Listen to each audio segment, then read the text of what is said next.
What up, man? It's your boy D Bonds back with another banger. D.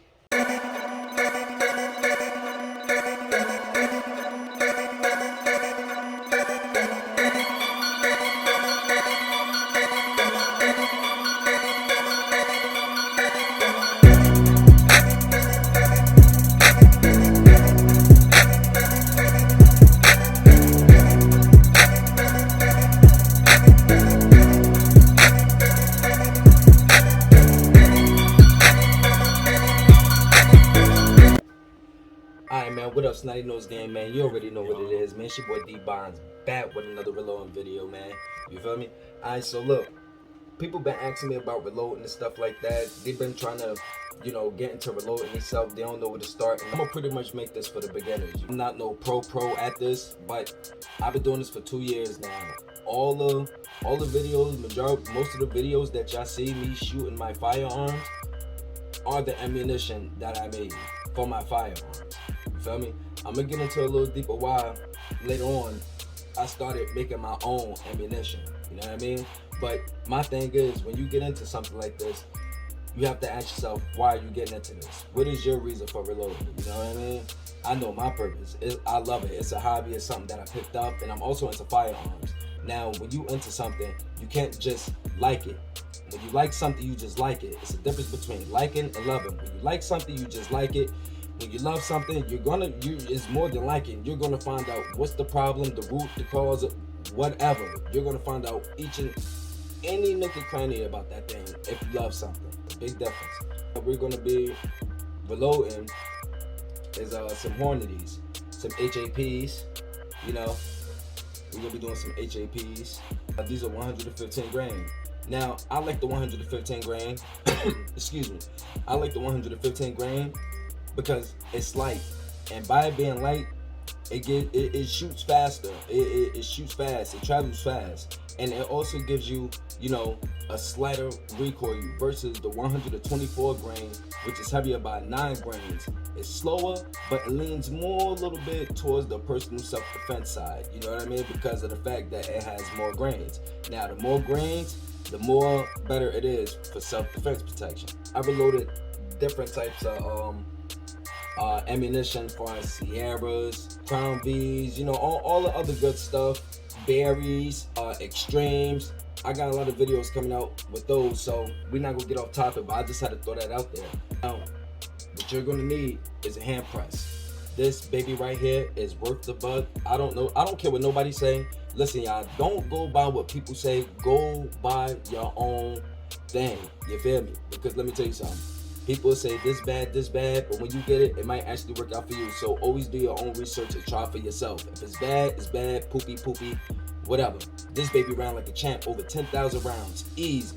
Don't get me wrong, it do got a little rust on it, you feel me? I'll still be oiling it up, but it's still going strong. You feel me? It's still going strong. I gotta oil it up, but it's still going strong, you know what I mean? Lee is one of the best sets you could get for a beginner. I don't even just think it's for beginners. I say that because it's simple. Everything is just so simple. The cramping and everything is all in one. It's just simple.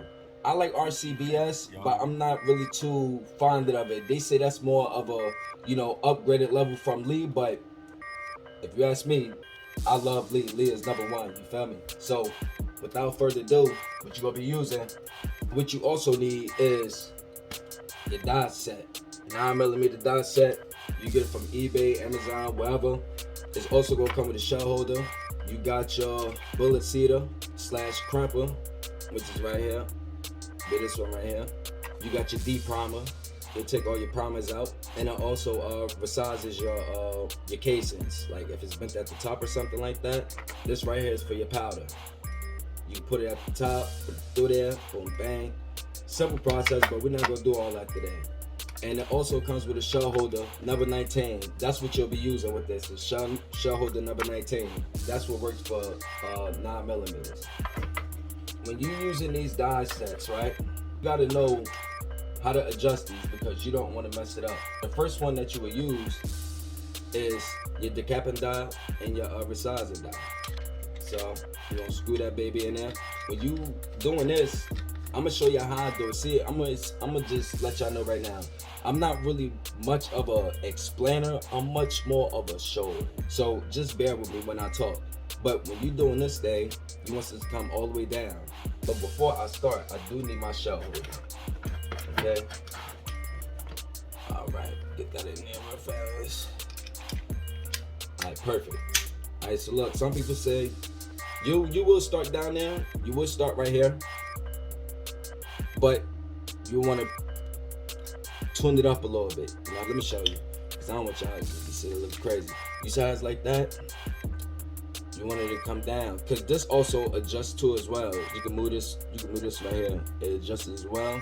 So you want this to come down just enough so it can hit that pin out. So we're gonna screw this bad boy on down. Alright, so I think that's gonna get the pin down. Let me adjust it a little bit more. Let me show y'all. So we're gonna go this way to make it go down more. You see?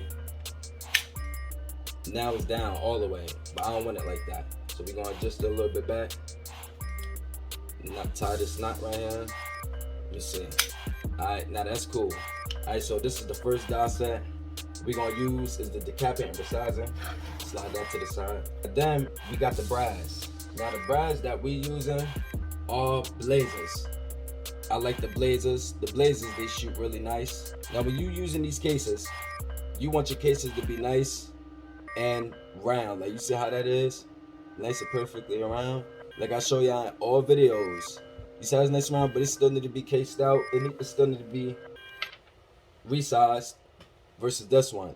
You don't want to use this one. Trust me, I used this one and it was a pain so please do not try to use this at all. If it's bent up, cracks, throw it away. It's no need for it, because you will mess your dies up. You'll have to get a whole new set. Okay? So the first thing we're gonna do here is take out these primers. I'm just gonna resize. So let's get into that real fast. Let's see.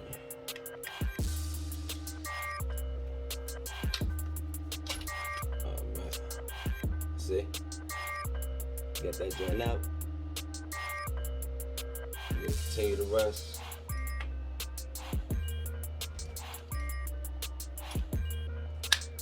Alright. That looks good. That looks good. That looks really good. It's nice around, like I told y'all. It's nice and perfectly around. We're gonna move it to the next step. That's here. Put that good old seating in there. So I'm gonna do this. I ain't gonna put this down too much, but I'm gonna set it up early. Now that we got that set, the next thing I do want to do is clean the pocket primers. You see they got a little dirt in there. You know what I'm saying? You want to make sure that it's clean so it won't have no interference when you're putting your powder in or anything like that. And this is the pocket primer cleaner. The large side, you got the small side. So we're gonna be using the small side for the small pistol. The large is for the large pistols, like 10 millimeters, things like that, 45, etc. So we're gonna do these. And I wash all my brass too. I do my own washing. See how clear that is? Let's see a big difference. Cause I do. They look nice. Let's finish the rest of these.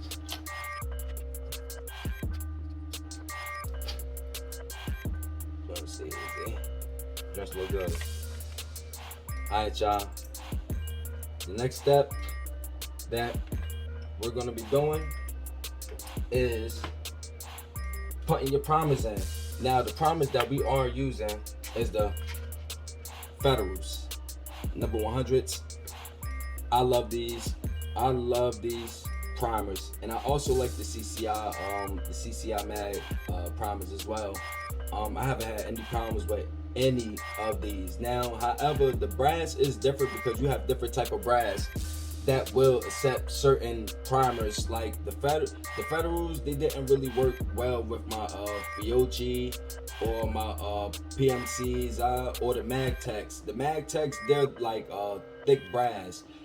I try to stay away from those, but I do like me some Federal Premium, some Remington, some Winchesters, Blazers, and Hornadies. Now I do like those brass, but this right here, this is what we use it, and this is very, good primers. I recommend this highly. The primer's already set up, and something else that you would need is a primer tool. Now, you can do it with this. This Lee hand press did come with it. Now, you could buy it with the stuff, or you could buy it by itself. You know what I'm saying? It's gonna come naked though, so which means you're gonna have to buy all the extra stuff. But if I was y'all, I'll just buy the whole kit. It comes with the lubrication and everything. And when you're lubing your 223s, if you are doing it with the lead dot set, you do have to lube them up because your cases will get stuck. Like I said, I ran into plenty of errors. The RCBS, like I told y'all, is another good product that I like to use. These are the federal primers that we're gonna be using. I'm using a shell holder number 15 with a small pistol primer thing right here. I forgot what the name of it is, and they also have a large one, so you can switch it out. So when you're using the 10 millimeters or the 45, so that's what the black one is for. The white one is for the smaller ones, like 38s and all that other stuff. The shell number 19. So what we're gonna do is we're gonna put the primers in each one of these. These already been set already, so let's get this bad boy started. Voila. First step. Look good. Make sure it's flush, nice and right. It can't be too in or too out. You're gonna have feed problems and other ejection problems most likely. You don't want any problems, so make sure it's nice and seated properly. Let's finish the rest.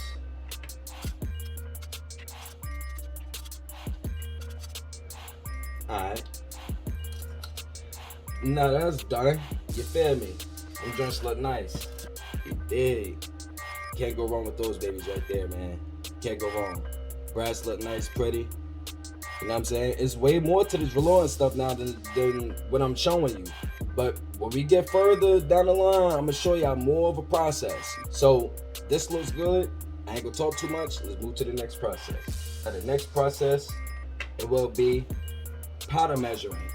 Now the powder measuring, you want to be careful because if you put too much, you will blow your up and you will blow your face up, and you do not want to make your loads too hot because that will mess up your firearm. Now with the Lee hand dot set, it does come with this little chart right here, which is mostly accurate, but with the loads right here, whatever you can see, you can go online and check out the load datas. You can go to your local gunsmith store or what store you go to and get a reloading book, and they'll tell you all the grains you can use to accurate. But in this case, we're going to be using CFE pistol. I love this pistol. I love this. I love the powder. The powder shoots very great. I just hate that it leaves my gun dirty. Now that's the only thing I do hate. Now I am gonna try some Winchester 231 powder. I haven't tried this yet. I have like 2 bottles. I've been sitting on it, but I'm gonna give it a shot once I look up some more data on it. You know what I mean? So in the meantime, CFE pistol powder. We're gonna be using 5.2 grains of this baby right here, because I'm not gonna go too high and I'm not gonna go too low. I just don't want to make it a hot load, because I did that before and the firearm got pretty hot and I knew that wasn't good, because I think I put it exactly at like 5.5 or something like that and it was too hot. So yes, we're going to be doing our powder grain. Now we're going to be using our RCBS. I like this. They got different types of models of the powder measure. They got the fancy joint where you could just put your little scale on there and push the buttons and it dispense for you and all of that. But if you want to do something quick on the go, this is the way to go. Also came with this little thing. I broke it off, but anyhow. So once you turn your scale on, it's gonna say 0, 0. You're gonna want to go to grains. Once you go to grain, you're gonna set that on there.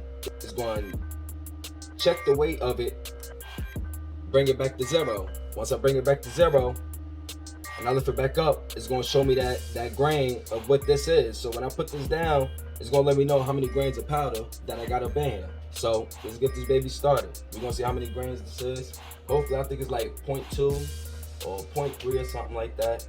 I put up in there because that's what I wanted to start the load to be. Okay, 5.2. So that's exactly 101. Maybe like 3 more grains higher. Nothing crazy. So let's get this baby done. We doing 5. We doing 5 of them. I would do more, but I don't want to make this video long because I'm already talking.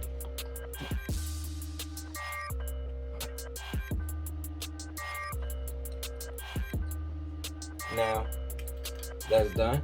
Turn that baby off. I'll show you how it look inside. You feel me? Now this grain is like thick. But I tried the true blue. Man, that's some powder.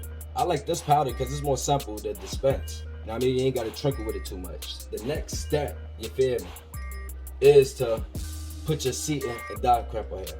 Now, what you want to do is you want to adjust this thing, right? Now, I want to show y'all something. When you do it like this, when you turn this left, scroll it to the left to make sure it's seat in the perfect position. You don't want to make too high, too low. Now, besides that, when you move this part right here, now this part is the crimping process. When you move this part down too much, you're gonna cramp the heck out of it, and that's gonna be no good. So you wanna, the less in the cramp, you wanna have your die set up, the whole ass up. This is just to adjust to seat it properly where it needs to be. So we're gonna get started with the first one. Slide that baby on up in there.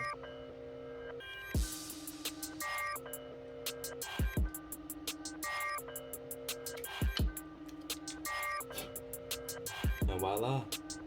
So what I like about the lead die set, the seating, it cramps and seat the bullet at the same time. Now, how you know it's seated properly? It's not loose, anything, it's not moving in, out. It's very tight and it's cramped perfectly like it's supposed to be. We're gonna test these joints after I finish putting the bullet heads in each one. So let's hurry up and get this process done.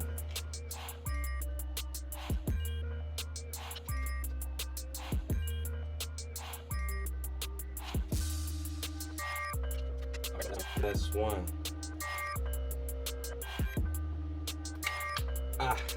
There we go. Now don't that baby look good? Look at that. Yes, that is perfect. But before we go any further, let's get us a test run first. All right, y'all, we gotta test the barrel here that I be using. So we're gonna see if this thing flushes properly inside this here. Because if it doesn't, if it's too high, that means it's not gonna seat properly when you try to chamber it. You're gonna have a feeding issue. All right, so we're gonna see. Well, that's perfect.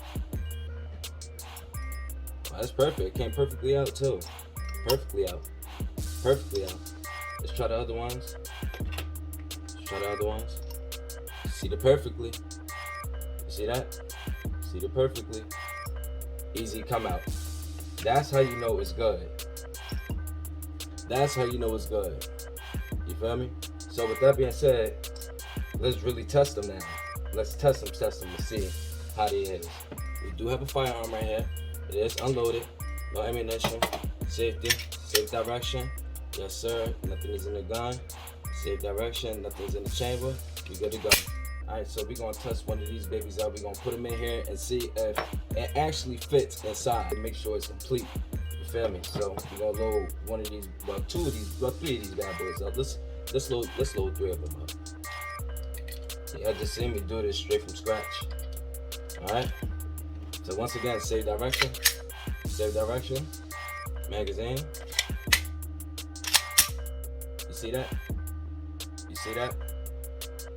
Fully seated. We gonna rack it back out. Chamber out. Back in. Seated properly. Back out. Chamber. Seated properly. And then we out. So there you go. You got it, man. That's how you reload your ammunition. You feel me? Your HAPs. Like I said, man, y'all want to make sure your firearms, see, no mess ups or anything. No mess ups. Still the same. Still perfect. Still a perfect round to shoot. The Glock 17. You feel me? So look, man. It's your boy D Bonds, man.